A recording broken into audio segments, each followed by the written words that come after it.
Hello ಎಲ್ರಿಗೂ ನಮಸ್ಕಾರ. ಚೆನ್ನಾಗಿ ಕಮ್ ಬ್ಯಾಕ್ ಆಗಿದ್ದ ಮ್ಯಾಚನ್ನು ಸೋತಿದ್ದಾರೆ ಅಂತಲೇ ಹೇಳ್ಬೋದು ಬೆಂಗಳೂರು ಬುಲ್ಸ್. ಟೈ ಬ್ರೇಕರ್ನಲ್ಲಿ ಮ್ಯಾಚನ್ನು ಸೋತಿದ್ದಾರೆ ಬೆಂಗಳೂರು ಬುಲ್ಸ್ ತಂಡ. ಅಹ್ಮದ್ ರೇಜಾ ಅವರು ಮಿಸ್ಟೇಕ್ ಮಾಡಿರೋದ್ರಿಂದ ಟೈ ಬ್ರೇಕರ್ ಸೋಲೋ ಪರಿಸ್ಥಿತಿ ಬಂದಿದೆ ಅಂತಲೇ ಹೇಳ್ಬೋದು ಬುಲ್ಸ್ ತಂಡಕ್ಕೆ. ಅದನ್ನು ಬಿಟ್ಟರೆ ಅಲಿ ರೇಜಾ ಅವರು ಅದ್ಭುತವಾದ ಕಮ್ ಬ್ಯಾಕ್ ಮಾಡಿ ಟೈಯನ್ನು ಮಾಡ್ಕೊಳ್ಳೋಕ್ಕೆ ಹೆಲ್ಪ್ ಮಾಡಿದರು. ಅದ್ಭುತವಾಗಿ ಕಮ್ ಬ್ಯಾಕ್ ಮಾಡೋದಕ್ಕೆ ಹೆಲ್ಪನ್ನು ಮಾಡಿಕೊಟ್ಟಿದ್ರು ಅಲಿ ರೇಜಾ ಅವರು. ಡಬಲ್ ಪಾಯಿಂಟ್ ರೈಡ್ ಮುಖಾಂತರ ಟೈ ಕೂಡ ಮಾಡಿದರು. ಕೊನೆಯ 1 ನಿಮಿಷ ಮ್ಯಾಜಿಕ್ಕೇ ಮಾಡಿದರು ಅಂತಲೇ ಹೇಳ್ಬೋದು. ಅದೆಲ್ಲ ಇವಾಗ ಟೈ ಬ್ರೇಕರ್ನಲ್ಲಿ ಸ್ವಲ್ಪ ಹೋಗಿದೆ ಅಂತಲೇ ಹೇಳ್ಬೋದು. ವಿನ್ ಆಗೋ ಮ್ಯಾಚ್ ಆಗಿತ್ತು ಅಂತ ಅನಿಸ್ತಾ ಇದೆ. ಯಾಕಂದರೆ ಸ್ಟಾರ್ಟಿಂಗ್ನಲ್ಲೂ ಲೀಡಿತ್ತು, ಕೊನೆಯಲ್ಲೂ ಕೂಡ ರೋಚಕವಾಗಿ ಡ್ರಾ ಕೂಡ ಮಾಡ್ಕೊಂಡಿದ್ವಿ. ಸೊ ಟೈ ಬ್ರೇಕರ್ನಲ್ಲಿ ಅದೃಷ್ಟ ಕೈ ಹಿಡಿಲಿಲ್ಲ. ಮತ್ತೊಮ್ಮೆ 2ನೇ ಟೈ ಬ್ರೇಕರನ್ನು ಸೋತಂತಾಗಿದೆ ಇದರೊಂದಿಗೆ ಬೆಂಗಳೂರು ಬುಲ್ಸ್ ತಂಡ. ಈ ಮ್ಯಾಚ್ನಲ್ಲಿ ಏನೇನಾಯ್ತು ಅಂತ ಸಣ್ಣದಾಗಿ ನೋಡೋಣ ವಿಡಿಯೋದಲ್ಲಿ. ಅದಕ್ಕೂ ಮೊದಲು ಚಾನಲ್ಗೆ ಹೊಸಬರಾಗಿದ್ದರೆ ದಯವಿಟ್ಟು ಸಬ್ಸ್ಕ್ರೈಬ್ ಮಾಡಿ. ಬನ್ನಿ ವಿಡಿಯೋನ ಪಟ ಅಂತ ಸ್ಟಾರ್ಟ್ ಮಾಡೋಣ.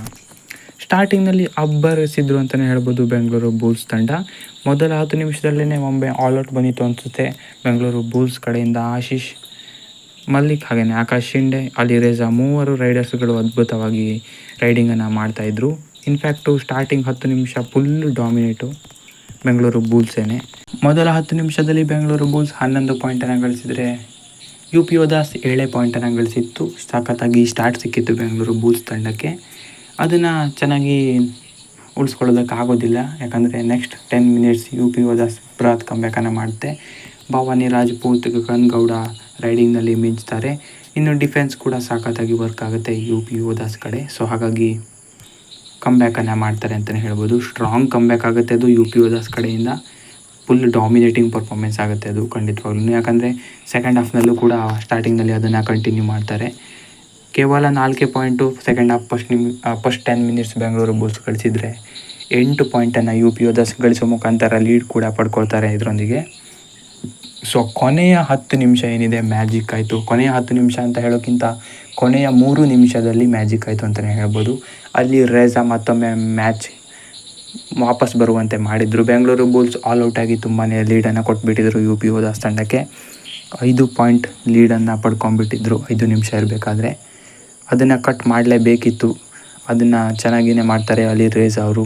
ರೈಡಿಂಗ್ನಲ್ಲಿ ಅದ್ಭುತವಾಗಿ ಪಾಯಿಂಟ್ಸನ್ನು ತರೋ ಮುಖಾಂತರ UP ಯೋಧಾಸ್ ವೇಸ್ಟ್ ಮಾಡೋದಲ್ಲದೆ ಬೋನಸ್ಗೆ ಕೂಡ ಟ್ರೈ ಮಾಡಿ ಔಟ್ ಆಗ್ತಾಯಿದ್ರು. ಬೋತ್ 1 ಪಾಯಿಂಟ್ನೊಂದಿಗೆ ಯಾವಾಗಲೂ ಈಕ್ವಲೇ ಕೂಡ ಆಗ್ತಾಯಿತ್ತು. ಸೊ ಹಾಗಾಗಿ ಗೇಮ್ ಸ್ಟ್ರಾಟಜಿನ ಚೆನ್ನಾಗಿಯೇ ಮಾಡ್ತಾಯಿದ್ರು ಇನ್ಫ್ಯಾಕ್ಟ್ UP ಯೋಧಾಸು. ಅದನ್ನು ಚೆನ್ನಾಗಿಯೇ ಗುಡಿಸಿದ ಅಲಿ ರೇಜಾ ಅವರು. ಇದರೊಂದಿಗೆ ಸೋಲೋ ಮ್ಯಾಚನ್ನು ರೋಚಕ ಟೈ ಬ್ರೇಕರ್ನತ್ತ ತಗೊಂಡು ಹೋದರು ಅಂತಲೇ ಹೇಳ್ಬೋದು ಅಲಿ ರೇಜಾ ಅವರು. ಟೈ ಬ್ರೇಕರ್ನಲ್ಲಿ ಸ್ವಲ್ಪ ಬ್ಲಂಡರ್ ಆಯಿತು ಅಂತಲೇ ಹೇಳ್ಬೋದು ಬೆಂಗಳೂರು ಬುಲ್ಸ್ ಕಡೆಯಿಂದ. ಅಹ್ಮದ್ ರೇಜಾ ಅವರನ್ನು ಇಟ್ಕೊಂಡಿದ್ರು 4th ರೈಡ್ನಲ್ಲಿ. ಅಲ್ಲಿ ತನಕ ಎಲ್ಲ ಚೆನ್ನಾಗಿಯೇ ಇತ್ತು. 3 ಪಾಯಿಂಟ್ಸ್ ನಮ್ಮದಾಗಿತ್ತು, 3 ಪಾಯಿಂಟ್ಸ್ ಅವ್ರದ್ದಾಗಿತ್ತು.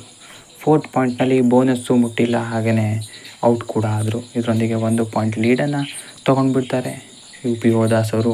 ಆದ್ರೂ ಕೂಡ ಬೆಂಗಳೂರು ಬುಲ್ಸ್ ಟ್ರೈ ಮಾಡ್ತಾರೆ, ಹಾಗೆಯೇ ಟ್ಯಾಕಲ್ ಕೂಡ ಹಾಕ್ತಾರೆ. ಆದರೆ ಅನ್ಫಾರ್ಚುನೇಟ್ಲಿ ಅವರು ಬೋನಸ್ ಮುಟ್ಬಿಡ್ತಾರೆ. ಸೊ ಇದರೊಂದಿಗೆ 1 ಪಾಯಿಂಟ್ ಲೀಡ್ ಆಗುತ್ತೆ. ಕೊನೆಯ ರೈಡ್ ಅಲಿ ರೇಜಾ ಇದ್ದರೂ ಕೂಡ ಅವರು 1 ಪಾಯಿಂಟನ್ನು ಕೊಟ್ಬಿಡ್ತಾರೆ. ಸೊ ಹಾಗಾಗಿ ಏನೋ ಮಾಡೋಕ್ಕಾಗಲ್ಲ, UP ಯೋಧಾಸ್ 1 ಪಾಯಿಂಟಿನ ವಿನ್ ಆಗಿಬಿಡ್ತಾರೆ. ಲಕ್ಕೇ ಇಲ್ಲ ಅಂತಲೇ ಹೇಳ್ಬೋದು ಕೊನೆಯಲ್ಲಿ. ಹೀಗೆ ರೋಚಕವಾಗಿ ಕಮ್ಬ್ಯಾಕ್ ಆಗಿದ್ದ ಮ್ಯಾಚ್ ಒಂದೇ ರೈಡ್ನಲ್ಲಿ ಹೋಯಿತು ಅಂತಲೇ ಹೇಳ್ಬೋದು.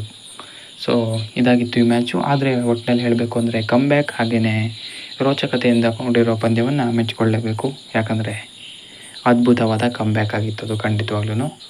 ಆ ಎಫರ್ಟ್ಸನ್ನು ಮೆಚ್ಚಲೇಬೇಕು. ಸೊ ಅದಕ್ಕಾಗಿ ಹ್ಯಾಟ್ಸ್ ಆಫ್ ಹೇಳಲೇಬೇಕು ಬೆಂಗಳೂರು ಬುಲ್ಸ್ ತಂಡಕ್ಕೆ ಆ ರೀತಿ ಕಮ್ಬ್ಯಾಕ್ ಮಾಡಿರೋದ್ರಿಂದ. ಸೊ ನಿಮ್ಗೇನು ಅನಿಸ್ತು ಈ ಮ್ಯಾಚ್ನಲ್ಲಿ ಏನು ಮಿಸ್ಟೇಕ್ ಆಯಿತು ಅಂತ ಕಮೆಂಟ್ ಮಾಡಿ ತಿಳಿಸಿ. ಹೆಚ್ಚಿನ ವಿಡಿಯೋಗಾಗಿ ಸಬ್ಸ್ಕ್ರೈಬ್ ಮಾಡಿ. Thank you.